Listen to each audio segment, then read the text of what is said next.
레위기.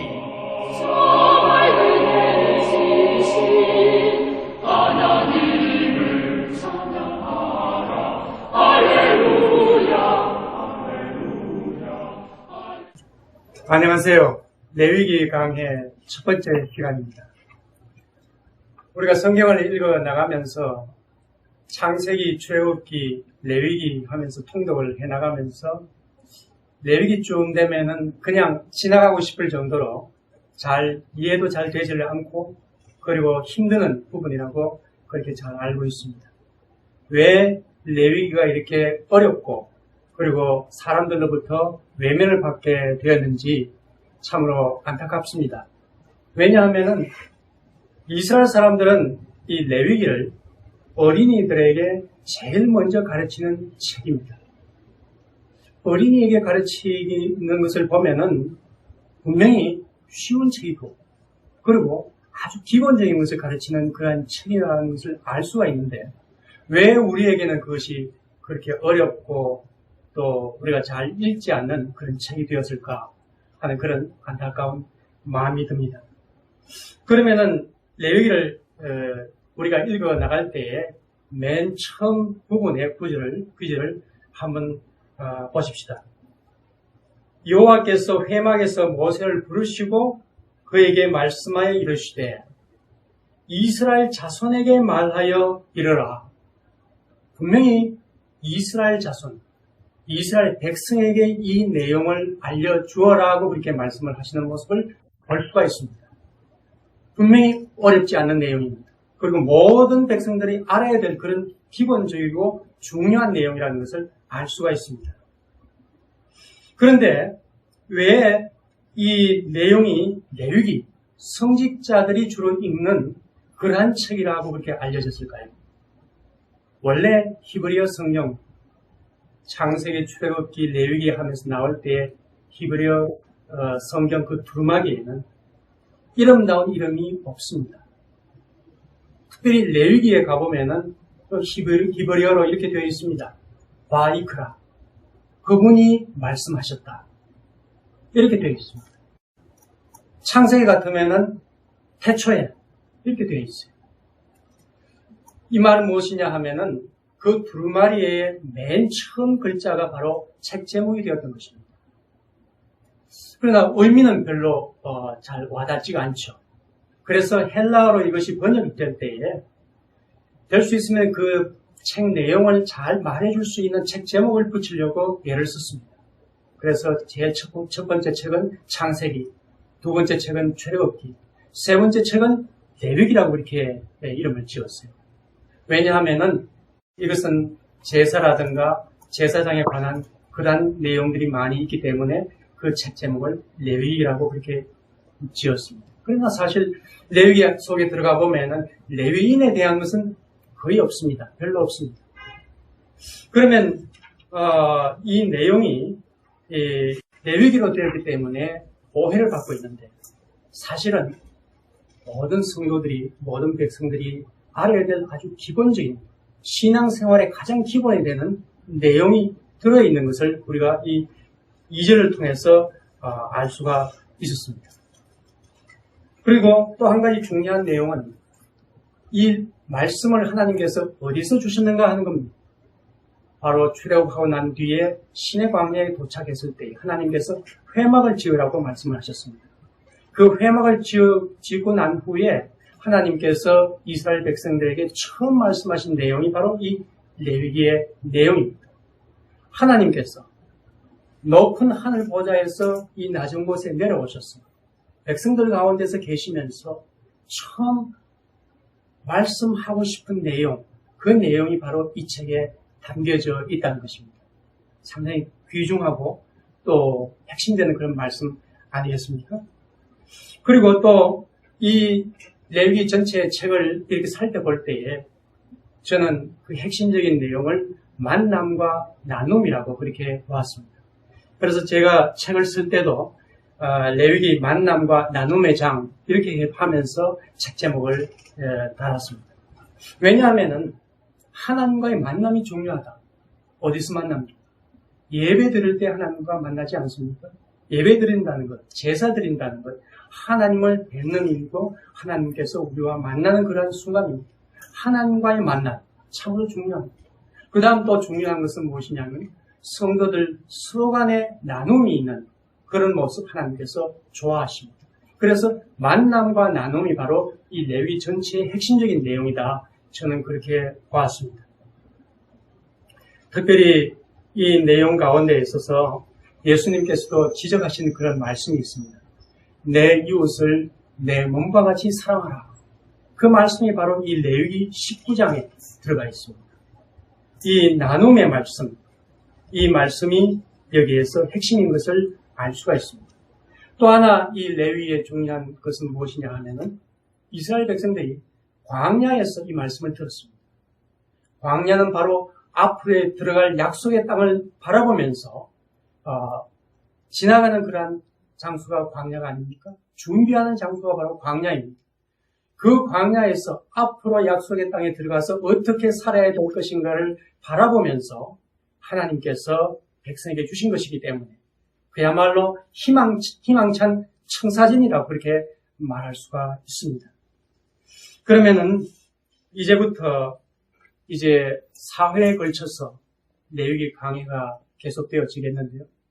오늘 말씀드릴 것은 맨 처음 말씀드릴 것은 하나님과의 기쁜 만남, 하나님께 감사의 예물을 드리는 그러한 제사에 대해서 소개를 드리고 두 번째 시간에서는 슬픈 만남, 우리가 죄를 지었을 때 어떻게 하나님을 만날 수 있을까, 어떻게 용서받을 수 있을까 하는 그러한 내용과 제사장에 관한 내용이 두 번째 강의가 되었습니다. 세 번째는 신앙교육은 가정에서부터 시작된다는 그러한 내용으로 진행이 되고 마지막에는 나눔이 있는 거룩한 삶, 거룩한 길에 대해서 여러분과 말씀을 나누도록 하겠습니다. 네, 먼저 하나님과의 기쁜 만남, 어떤 만남이 기쁩니까? 하나님께 감사드리고 싶어서 나오는 그 하나님의 백성과의 하나님과의 만남, 그것은 참으로 기쁘고 즐거운 일이 아니겠습니까?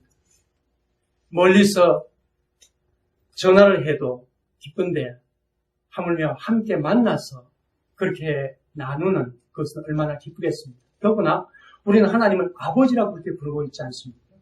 부모와 자녀 간의 만남입니다. 그것도 자녀가 감사드리고 싶은 마음에서 나오는 그러한 순간, 기쁨의 제사, 기쁨의 예배인 것입니다. 어떤 종류가 있습니까? 번제와 소제와 화목제의 종류가 있습니다. 먼저 번제에 대해서 말씀을 드리겠습니다. 이 번제는 목축을 하는 사람이 드리는 제사입니다. 그리고 곡식 농사를 짓는 사람은 곡식을 또한 드립니다. 그것을 소제라고 그렇게 이야기합니다. 그러면 번제는 짐승을 드리게 되겠죠. 그래서 부자는 소를 드립니다. 어느 정도 사는 사람이면 양이나 염소를 드립니다. 아주 가난한 사람은 비둘기를 드리게 됩니다. 소를 드리는 사람은 그야말로 그 제단에 꽉 찰 정도로 그렇게 풍성한 예물로서 하나님께 드리게 되겠죠. 양이나 염소도 그렇게 드립니다. 그런데 가난한 사람은 비둘기밖에 가져올 수가 없어요. 그래서 조그만 비둘기를 가지고 제사장에게 옵니다. 그래도 하나님께 감사의 마음을 표시하고 싶은 마음에서 그렇게 오는 것입니다. 그럴 때에 제사장은 어떻게 하느냐 하면 그 비둘기를 그 다른 제단 위에 나무가 얼기설기 있는 그 위에 비둘기를 놓습니다. 그러면 조그마한 그런 모습밖에 되지 않습니다. 그럴 때 제사장은 비둘기의 날개를 쫙 펴니다. 그냥 찢어지지 않을 정도로 비둘기를 펴니다. 그러면 어떻습니까? 좀 멀리서 바라보면은 그 비둘기가 좀 크게 보이겠죠. 이것이 바로 제사장의 목회자적인 심정으로 그렇게 하는 것입니다.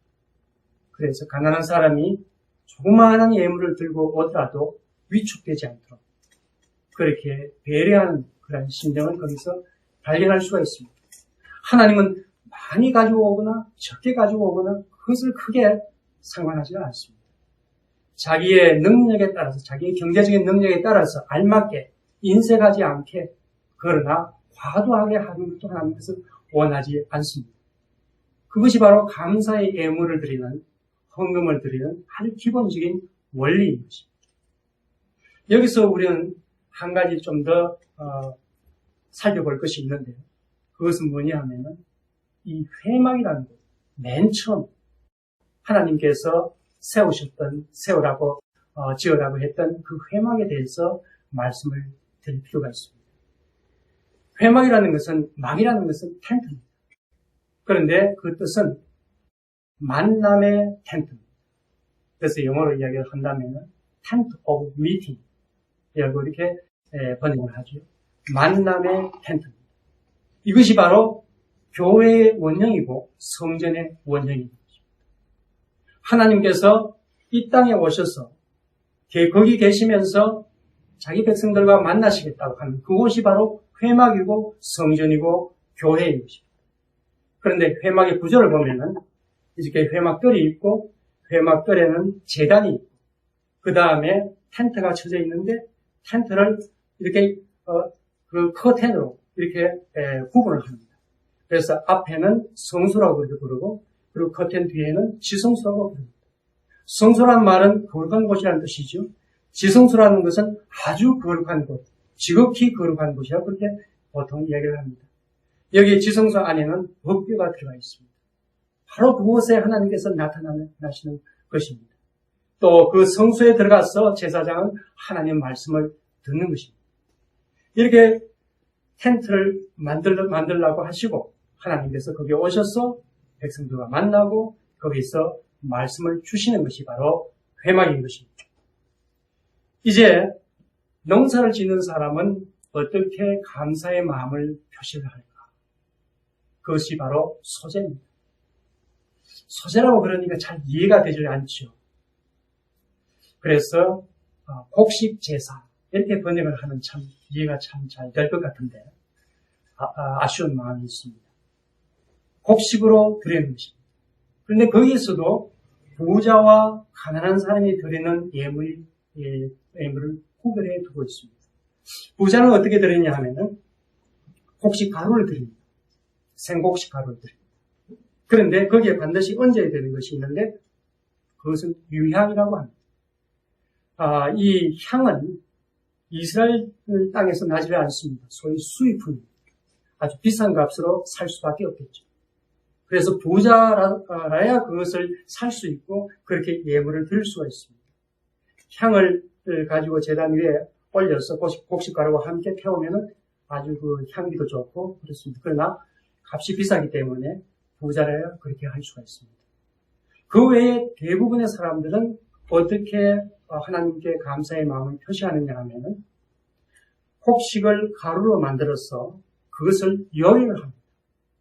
요리를 자기 집에서 하는데 자기 집에서 보통 요리에 먹는 모든 기구들을 다 동원해가지고 거기서 이제 만드는데 그 요리의 그 형태는 대부분 과자 비슷한 바삭바삭하게 만드는 튀기기도 하고 하는 그런 어떤 것으로서 예물을 준비를 합니다.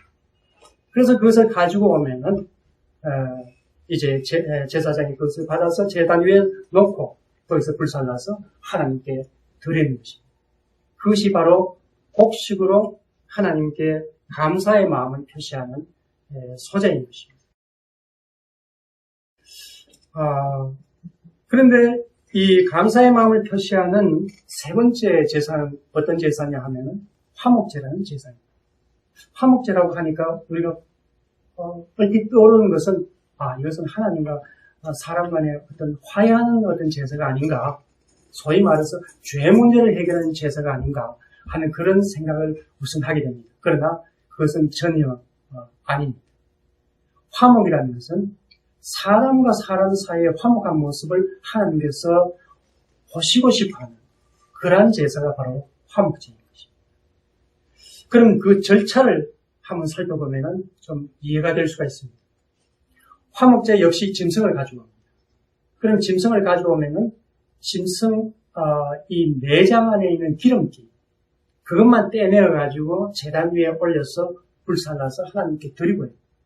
나머지 고기는 전부 드리는 예물을 드리는 사람과 그 주위에 있는 사람들이 나누어 먹게 됩니다. 그러니 어떻게 했어요? 고기 먹는 고기 파티가 벌어지는 것입니다. 그런데 거기에 조건이 있습니다. 그 고기는 반드시 하루 만에 다 먹어야 됩니다. 아주 특별한 경우에는 이틀을 허락을 합니다. 그러나 이틀 후에는 만약 남은 것이 있으면 반드시 불살라야 됩니다. 그렇기 때문에 어떻게 하겠습니까? 소 한 마리를 드렸는데 혼자 다 먹을 수 있습니까? 양 한 마리를 드렸는데 혼자 다 먹을 수 있습니까? 가족들과 주위 사람들 다 불러 모아서 그렇게 음식을 나누게 되겠죠. 이런 즐거운 잔치가 벌어지는 제사가 바로 화목제입니다. 그리고 그렇게 고기를 먹는 그 순서도 역시 제사의 한 부분입니다. 그 모든 고기 먹는 것이 끝나야 제사가 완성되는 것입니다. 만약 이것을 무시하고 고기를 좀 남겨두거나 하는 그런 일이 일어나면은 화목제는 이것은 완전히 잘못된 제사가 되고 하나님으로부터 벌을 받게 되는 그러한 제사가 되는 것입니다. 하나님께서는 무엇을 보시고 싶어 하시는 것입니다. 바로 함께 모여서 즐거운 마음으로 음식을 나누는 성도의 친교, 함께 먹으면서 즐거워하는 그 모습을 하나님께서 보시고 싶어 하시는 것입니다. 그리고 그것을 하나님께서 주신 것이기에 감사하면서 그렇게 함께 나누어 먹게 되는 것입니다. 그런데 우리가 이 감사 예물을 드리는 번제와 화목제의 경우에 있어서 한 가지 중요한 순서가 있습니다. 그것은 제사장이 피를 받아서 어떻게 하느냐 하는 피가 무엇이냐 하면은 이스라엘 사람들 생각하기를 그것은 생명이라고 그렇게 믿었습니다. 생명이 피에 있다고 믿었습니다. 그러면 그 짐승의 피는 곧 생명입니다. 그런데 그 피를 어디다 가져가느냐 하면은 제단 위에 가져가는 것이 아니고 제단 아래에 그 피를 붓게 되어 있습니다. 무슨 뜻입니까? 생명은 하나님의 소유고 생명의 주인은 하나님이시기 때문에 하나님께 그 생명을 돌려드리고 인간은 사람은 그 생명에 손을 대지 않는다는 것입니다. 철저하게 짐승의 생명이라도 생명의 주인은 하나님임을 고백하는 그러한 모습을 거기서 볼 수가 있습니다. 그러니 사람의 생명은 얼마나 귀중하게 여기겠습니까? 이처럼 생명을 존중하는 것이 바로 하나님을 존중하는 것, 하나님을 경외하는 것이라고 그렇게 여기에서는 강조하고 있는 것입니다. 우리가 보통 번제의 의미를 헌신이라고 그렇게 이야기를 합니다. 모든 것을 불태워서 하나님께 드리는 그런 헌신과 감사의 의미가 있다고 그렇게 생각합니다. 맞는 이야기입니다. 하나님께 우리의 정성과 고마워하는 그 감사의 마음을 그렇게 표시를 하는 것입니다. 그러나 우리의 생명을 드린다는 표현은 써서는 안 됩니다. 왜냐하면 생명의 주인은 하나님입니다. 우리가 우리 자신의 생명도 마음대로 할 수가 없는 것입니다. 짐승의 생명도 손대지 말라고 하는데 사람의 생명을 어떻게 손댈 수 있겠습니까? 그래서 그 생명인 피를 제단 아래 붓게 되는 것입니다. 이처럼 우리가 감사의 예물을 드리는 그 절차를 이렇게 보면서 하나님께서 무엇을 원하고 계시는지 그리고 하나님께서 생명을 얼마나 귀중하게 여기시는지 우리가 살펴보았습니다. 오늘 첫 번째 강의는 레위기에 대해서 소개를 하면서 그리고 우리가 하나님께 감사의 마음을 표시할 때 어떻게 제사를 드려야 되는지 어떻게 예배를 드려야 되는지 그 원리에 대해서 말씀을 드렸습니다. 한 가지 여러분들은 제사에 대해서 특별히 짐승을 죽여서 드리는 그 제사에 대해서 많은 거부감을 느낄 수도 있겠습니다. 그러나 이렇게 생각하시면 됩니다.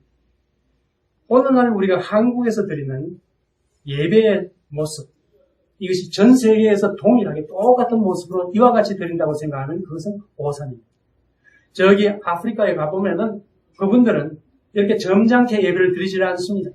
그야말로 춤을 추면서 움직이면서 자기 나름대로 예배의 그 형식과 스타일을 만들어가면서 그 감사와 기쁨의 마음을 그렇게 표현을 하고 있습니다. 나라마다 시대마다 예배의 스타일은 달라지는 것입니다. 지금으로부터 2000년, 30년 전에 이스라엘 땅에서는 짐승을 잡아서 드리는 그 제사야말로 가장 귀한 제사라고 그렇게 생각하는 그런 시대였습니다. 예배 스타일 당시에는 그렇게 되었던 것입니다. 그러나 예배의 원리는 옛날이나 지금이나 변함이 없습니다.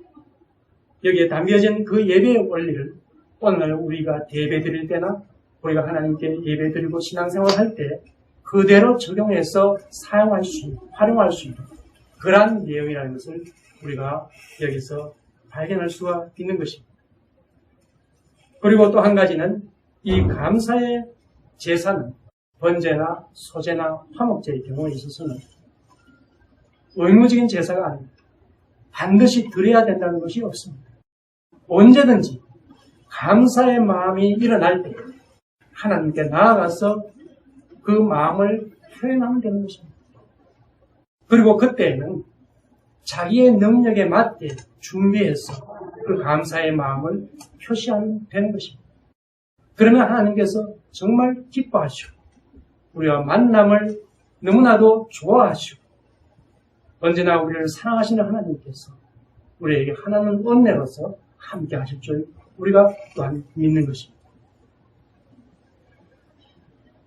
오늘 첫 번째 강의는 여기까지 하도록 하겠습니다.